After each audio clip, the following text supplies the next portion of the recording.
everybody, welcome back to another video. Today we are here with my friend Kevin's 1995 Integra GSR. This car is his first car. He's had it for about 21 years now. It is built top to bottom. There's so much done exterior, so much done interior. I mean, this is just, it just doesn't get any cooler than this. So we're gonna hop into this car now and show you what it's all about. So to start off, I'm gonna give you guys a little bit of information about the Acura Integra. So Acura was created by Honda just to get their foot in the market for the luxury brand. So this car specifically is a 1995. 1994 was the first year they started the third generation Acura Integra. So another interesting little fact too is in 1993, Japan actually got this front end. It wasn't until 1994 that America had received it. So the third gen had a new fresh look with the 4 headlights in the front of the car. They would have came with a factory spoiler, but not this one. This one has been upgraded since to the Type R spoiler.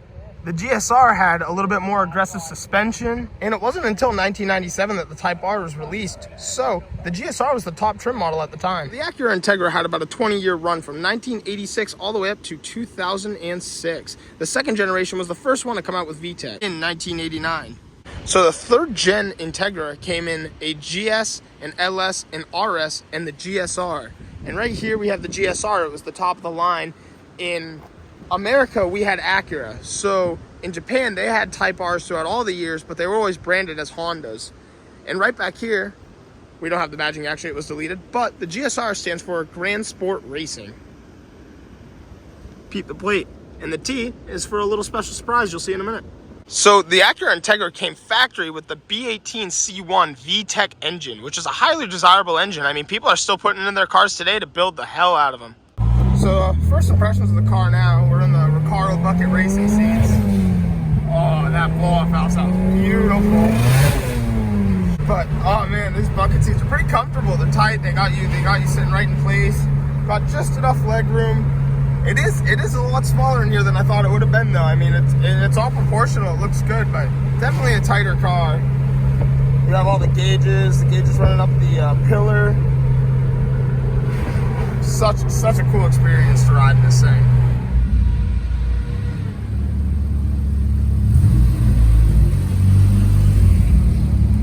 So this car actually has quite a beautiful color. So it's called Granada Pearl Black. And in the sun, it looks like this beautiful gold, which really complements these bronze wheels. But I mean, right now, this car just looks like it's almost like a gloss black. And funny enough, this being a coupe is a hatchback. I mean, that is pretty wild. So now we're gonna move to the custom exterior mods that have been done on this car. So right in the front here, I mean, you can see this carbon fiber hood is gorgeous. Look at us slowly walk by it as the sun beams down on it. And it's so subtle. You can see the other side when it gets dark. I mean, it just looks insane. I mean, what a crazy hood. But obviously we have our carbon fiber hood. We have the carbon fiber cowl. Right in the front of the car here, we have the front end Wings West lower valance. And the owner custom made the yellow turn signal / fog lights right here.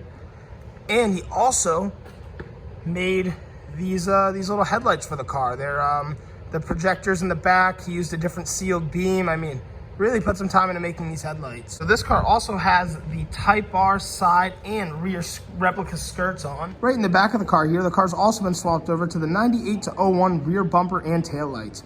Also featuring this true factory JDM Type R spoiler sent to him right from Japan, featuring the little S2000 antenna. And to add on to exterior things done, it's been completely tinted out with this pretty funny little window sticker right here.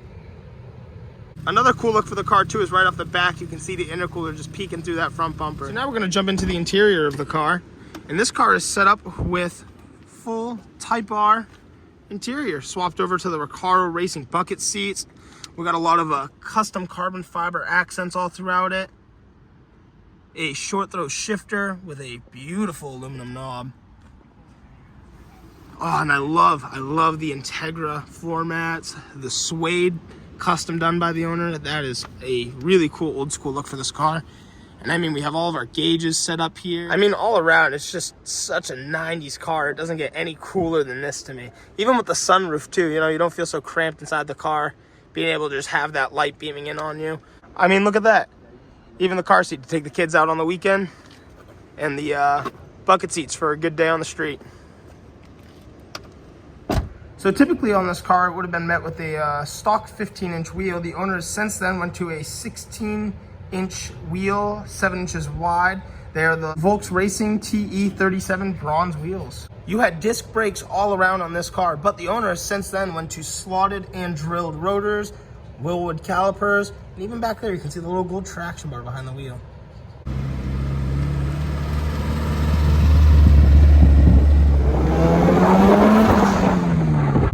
Right over there we have the Dodge Charger pickup truck. That's interesting.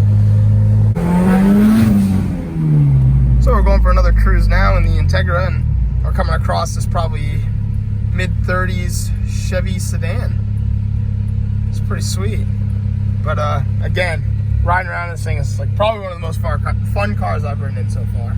And I really wish a camera could do this car some justice so you could really see the gold flake going down the side. So I mean, cars like this were just the golden era of the 90s for Honda, Acura, all Japanese automakers.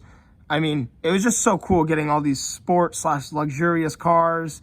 And, you know, Acura had to do something to get you to pay a little extra for the name. So that's why we got things like this.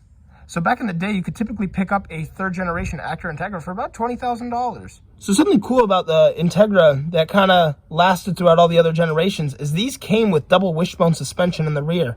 And this one's also got modified Blackwork Racing lower control arms and braces, with actually a factory sway bar link right in the rear there. So this car is lowered down on ground control coilovers and Tokiko struts. So the B Series was a dual overhead cam engine. It's an inline 4-cylinder. The car always came as a front wheel drive, and the GSR especially only came in a 5-speed manual transmission. So now we're over to the fun part of the car. We have our turbo B18 C1 with VTEC. This car is a beast. We're going to get into just some of the cool things that really set this apart. So some of the cool features that this car has is this is the factory B18 that came in the car. It has Darton sleeves, JE forged pistons, Eagle H-beam rods, ACL race bearings. The cylinder head has Farah oversized valves, Skunk 2 valve springs and retainers, Skunk 2 stage 2 cam, Edelbrock intake, which is pretty cool. A lot of the older people are always like, wow, I didn't know Edelbrock made parts for cars like this, which is even had me a little shook. I was pretty surprised. It's pretty cool to see. It has the beautiful ram horn turbo manifold with a Garrett GTX 3070R turbo. We have the tile wastegate and blow-off valve, and the only thing stock in the engine is still the crankshaft. So right here we have this beautifully partially shaved and wire tucked engine bay with the battery sitting in the back. Right down here would have been a lot of your ABS lines and stuff, and who needs that? And right over here we have just new engine mounts. I mean, there's a lot of great little features in here. And another thing too is that's actually a factory strut, which is pretty sweet to see. And I mean, you know, you can just see it all. Those are just some of the bigger things, but there's a lot of time, attention, and detail put into this engine bay. Another cool fact too is this car is running a factory Type R transmission with factory limited slip.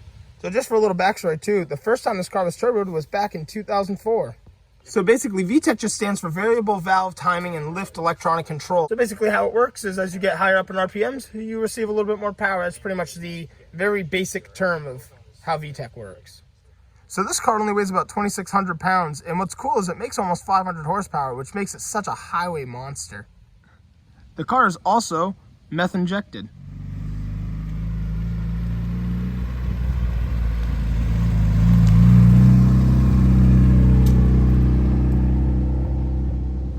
So we're here with the car now, and like I said, the owner's had this car for 21 years. I mean, he got this car a month before he turned 16. It's got a lot of stories. It's been through a couple different phases. I mean, it's been through everything from in high school, kids pouring shampoo on it thinking they were being funny. It's been keyed. It's been in a front-end collision. I mean, there's just so many different things with the car. I mean, you know, the consistent work it's taken to get the engine to where it is today. The big thing you just want to take out of something like this is, you know, just never give up on what you're doing. You know, you can always overcome. But seriously, I really wanted to thank you all for checking out today's video on my friend Kevin's 1995 Integra GSR. I mean, this thing was just such a fun, cool car to go out and film. Always been a huge fan of it. I mean, it just keeps that old school look.